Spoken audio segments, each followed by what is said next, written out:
sharki sunaman jau warra jimaa qama hogguu jau typically san coded word jettiin faranjiin koodiidha san.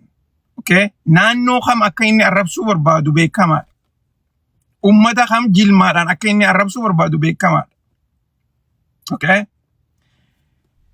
Nam tokkolleenu yoo dhugaa dubbanne nuti warri gartee yaada asirra dheefatus haa taatu akka gartee naannootti illee ummanni Harargeedhaa nama fedheewu naannuma fedheewu hin arrabsu.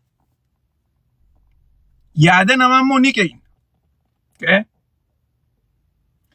Ganda guutuu, kutaa guutuu, takkaa'u naannoo guutuu gartee ummata farshoo dhugu, ummata jimaa qabu, ummata wanta jee. Ani yoon isa ta'e as bahee dhiifama ummata gaafachuun irra jira. Dila san dubbadhee jira dogoggoraa jee as bahee dubbachuutu irra jira. Beekaan yoo wallaalummaa isaatti himan kan dafee gartee dhiifama jiru dhugumatti gartee beekumsa isaati itti daama.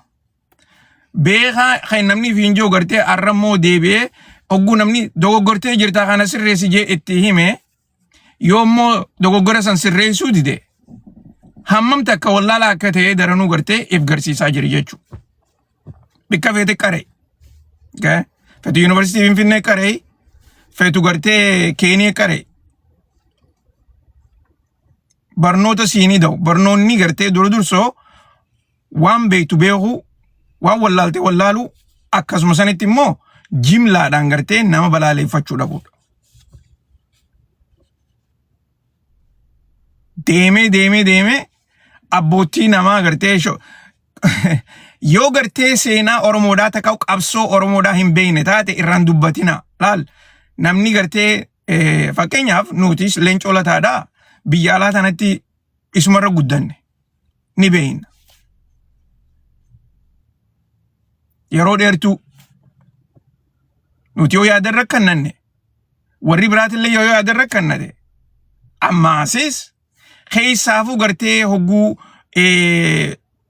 inni kitaaba baases kitaaba isaa dubbistee yaada kannachuu ni dandeessa mirga keeti. Viidiyoolee adda addaatii jira san laaltee sanirra yaada kannachuu ni dandeessa mirga keeti. Mirgi namaa immoo akka gartee namni kun yaada tokkollee dubbachuu hin dandeenyetti nama kana balaaleeffachuun takka arrabsuun dhugumatti gartee nu biratti fudhataman qabu.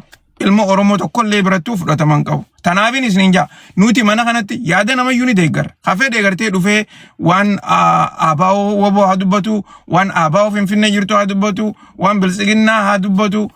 Wanni haasoytu kun hundinuu waanuma gartee Oromoodhaa wajji walitti hidhaa waan ta'eef jecha akka gartee tokkummaatti nuti Oromummaan teenya gartee wanni ummanni Oromoodhaa guutuu barbaadu fuuldura akka tarkaanfatu barbaanna.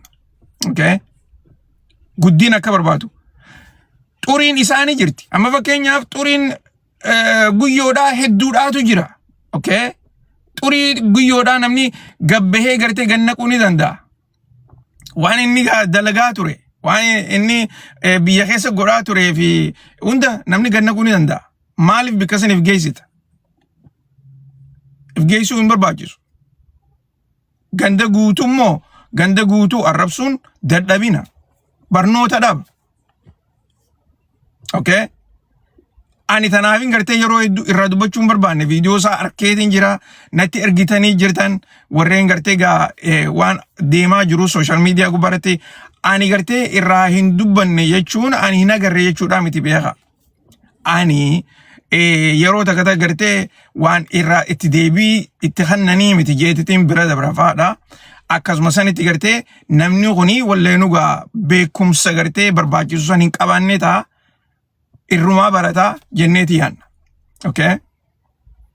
Dhugaan jirtu waa lama. Wanni lameen gara gartee warreen gaafa san qabsoorra turan, warreen bikka san turan, viidiyoo san isaan viidiyoo qofallee miti kitaabaa jira. Akkasuma san barruu adda addaati jira. Inumaatu maasis barruu sooressee baagadaa yeroo sanitti interview godhanii itti mallatteessaniitu jira. Tuni seenaa keessatti hin jijjiiramtu. Okay?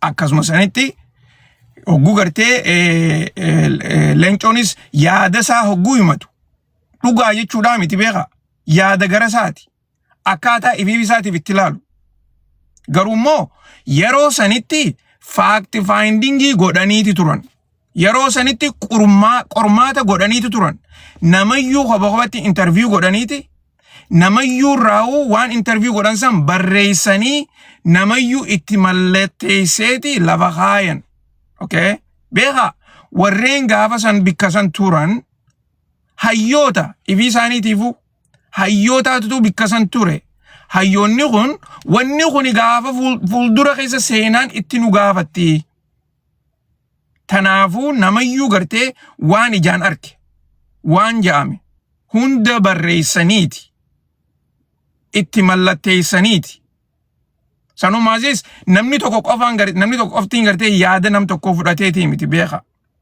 namayyuu waan bikka san jiru namayyuu kophatti irraa haasawaniiti san hundaa gartee walitti deebisanii akkasitti lafa kaayan jechuudha sanirraa kan hundaa'ee kitaaballee irraa barreessanii jiran akkasuma san interviewleen adda addaas ni jirti okay kana walitti fiddee akka gartee nama joornaalizimii dalagee jettu tokkotti kana hunda walitti fiddee akkasitti yaada kee irraa formaatii goote namni kun gartee abaloobalus akkas jee abaloo kunis akkas jee garuu warreen gartee yeroo sanitti faaktii barbaadanii takkaa gartee dhugaa lafarra jirtu qopheessan waan kana barreessanii jettee nama dhiheessuun kuni guddina tokko akkasitti gartee namni hubannoo isaa san ni bal'isaa jechuudha okay so akkasitti gartee yoo laalle irra wayyaadha nuti ammallee gartee nama gartee saba guutuu naannoo guutuu arrabsu abbaa fedhe haa ta'u ni balaaleeffanna okay